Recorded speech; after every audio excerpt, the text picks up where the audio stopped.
Hey,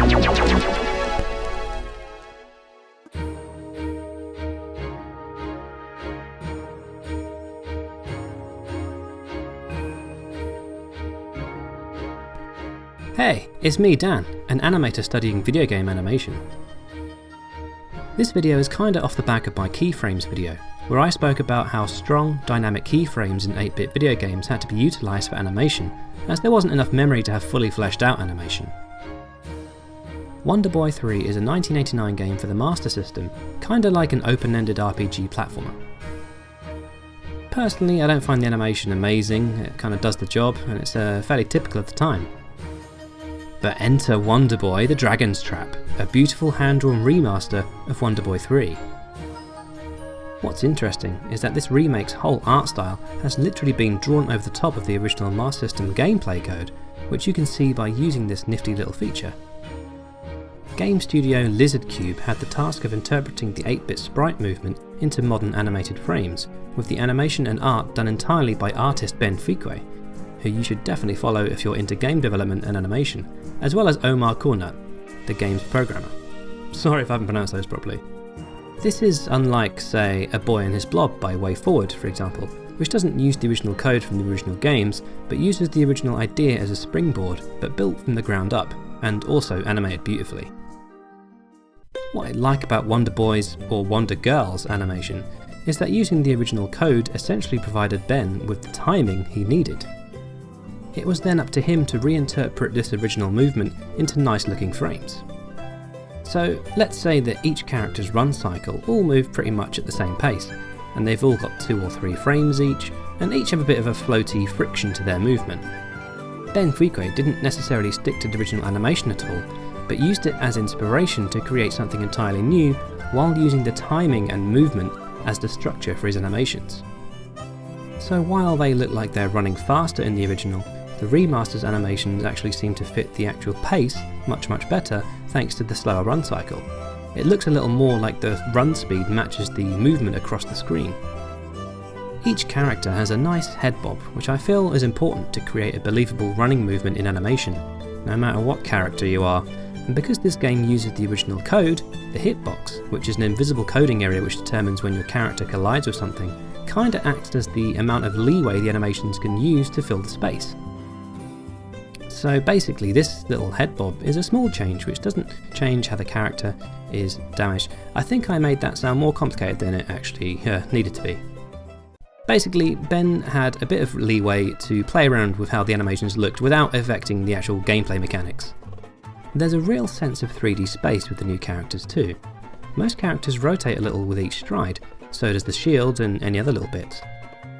And with this movement comes a neat little touch.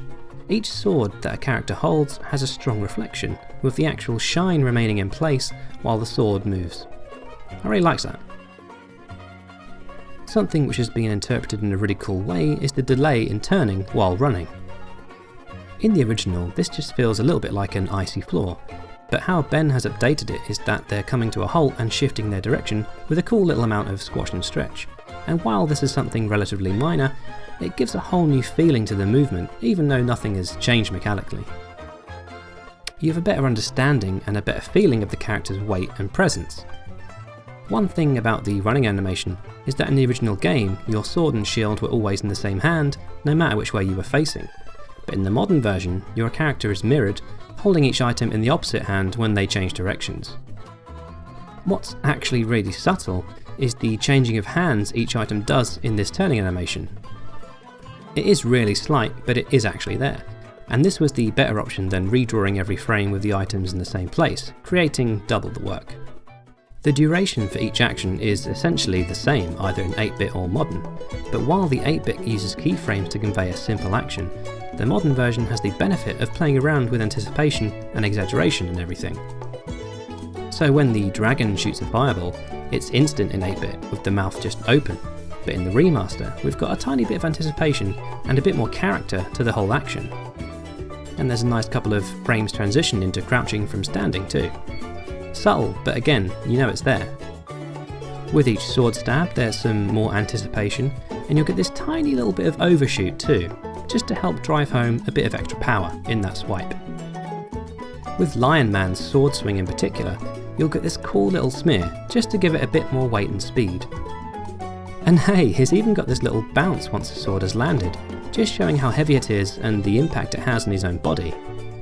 Only a frame or two, but just an extra something that wasn't in the original, that doesn't delay the action by any amount, but adds a whole ton of extra character, and also hints a bit more at his special ability, which is being able to smash rocks below him. I personally absolutely love Birdman's run cycle, as he hops instead of runs, something interpreted from the original and something that obviously a bird actually does. And his flying animation is really smooth and stylish, speeding up and slowing down depending on how hard you flap. The jumping for each character has been drawn nicely, but I feel there's something just missing, like anticipation, as sometimes you'll notice that as soon as you leave the ground, your feet are already in the mid-air pose, which doesn't really make sense as it will be poking into the ground. But this is where you'll find limitations in having your motion already designed for you. These principles have also been extended to the enemies too, but there's a particular couple of enemies' animations that have benefited greatly from these gorgeous new frames, and that's these little concrete head dudes and the fire plants. In the original, you'd have to anticipate when their heads would open to fire, like remember their pacing and everything, but in the remaster, we're treated to a bit of telegraphing in their attacks with some extra animation beforehand. This makes a lot more sense this way around too, and essentially, makes the game a little easier. It's surprising how well this updated look works with the dragon bosses as well. You could easily expect them to look a little clunky from the original movement, as there's been no added exaggeration or extremes into the animation, but there's been some smoother frames added in there. I feel there could have been some transition frames added into direction change for some of the dragons, just to maybe add a bit of depth and believability, but the animations generally work as a kind of idle animation for the dragons, without creating a bit of headache creatively. Idle animations look nice, by the way. Most of the character art has a bit of soft boiling over it. Boiling being where the lines have a bit of a wobble to them, just to give the whole style a bit of texture. Speaking of texture, by the way, something that's really added some depth to the game is the amount of parallax that's been added to some of the environments.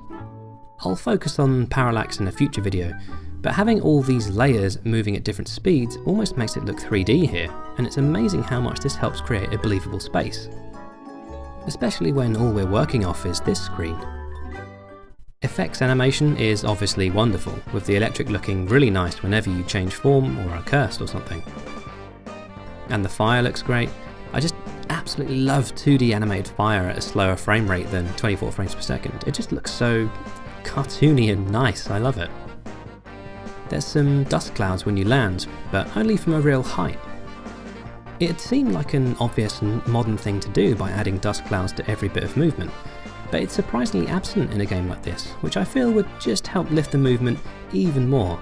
I think it'd especially look pretty cool if, say, there was a dust cloud when you change direction. But generally there's so much making up for it that it's only a minor criticism. Oh man, this field is just crazy beautiful, with the sun rays coming down and lighting our character a bit more, contrasted nicely in darker areas where your character is shaded by pillars and such. The lighting is just something that tops it all off, and it just rounds it all off nicely, and just kind of gives it this nice consistent look and feel. And generally this game just has such a magnificent vibe, bringing to mind all the old adventure cartoons I'd watch as a kid. One of the things I actually really love about this game is the story behind the development, with programmer Omar Corner and artist Benfique coming together to remake one of their favourite games from their childhood. You can check out Video Game Storytime's episode on this subject, and as you can expect, it's a really lovely story told by a lovely channel.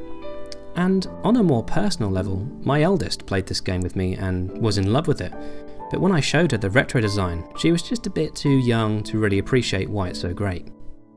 But what I found fascinating is that even though the game is mechanically the same, the hand-drawn style of the remaster almost made her view it like a completely different and new game. And it's got me thinking, what else could we do this to? For instance, Josian and Nairhelp on Twitter have posted images of their supposed in-the-works remake of Alex Kidd in Miracle World, using a gorgeous pixel art to remake the game tile for tile. And Alpha Beta Gamer has reported about a pixel art Mario fan game, Not a remake per se, but if a Mario game were to be remade with something as delicate and passionate as this, what's to say what kind of games could be brought into the modern day for younger kids to enjoy? And you know, I think remaking past 8-bit games using the exact coding but painted over with a beautiful hand-drawn art style would be a good thing that everyone could benefit from. Talented animators and artists would get a chance to recreate something beautiful, younger gamers would get to experience brilliant, groundbreaking games for the first time without feeling like they're playing Grandad's old games, and everyone just gets to play a masterfully programmed and beautiful looking game. Hey, thanks for the comments on the fighting game video. Now, I realise I absolutely ended that video prematurely without giving 3D fighting games even nearly enough coverage, and I honestly didn't intend for it to sound as though 2D games were the superior style for fighting games to take. But rest assured, I intend to follow up that with another video covering 3D stuff. But I need to do my homework and research and everything, so it might not be quite so soon, but rest assured I'll follow that up. Super Skybound says, wait right there, did you just pronounce Z as Z instead of Z?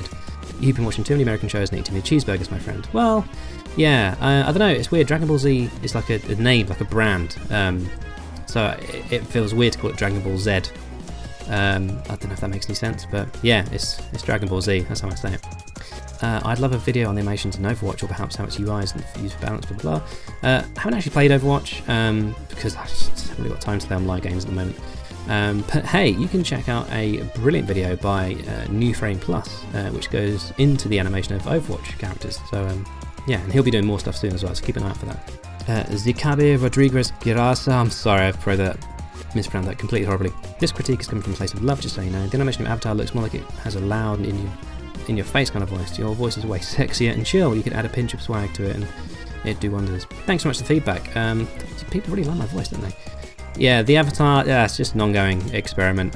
He's going to change all the time. I don't think he's ever going to have a set look to him, but I can't imagine how much work goes into a video like this. Great work. Hey, thanks very much. Yeah, it's a lot of work, but I don't spend, you know, like all day every day on videos, so they take a bit longer, which is probably why. Super Smash Bros. Isn't a fighting game. See, I never knew that. I just saw it as a fighting game, but I guess it's a brawler or a party game, I guess. Jason Smith says, yeah, just going to chime in with this, and with the keyframe video being very informative and helpful, it's good to know that these, you know, this kind of information is coming forward for people who don't really know much about it, but is in that industry. So it's good to know that they're helping someone out somewhere.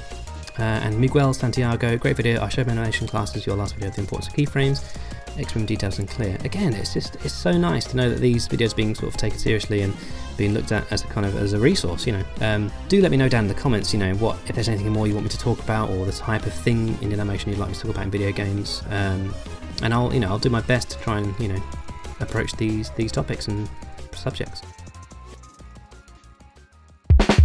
Thanks so much for watching. I really appreciate all the comments and everything, all the likes, all the subscribers. If you want to support the channel, you can go to Patreon, where you'll get sort of behind the scenes stuff to do with videos and get to see the videos first and help me decide on how to structure them and everything. And hey, keep on gaming. Love you, bye.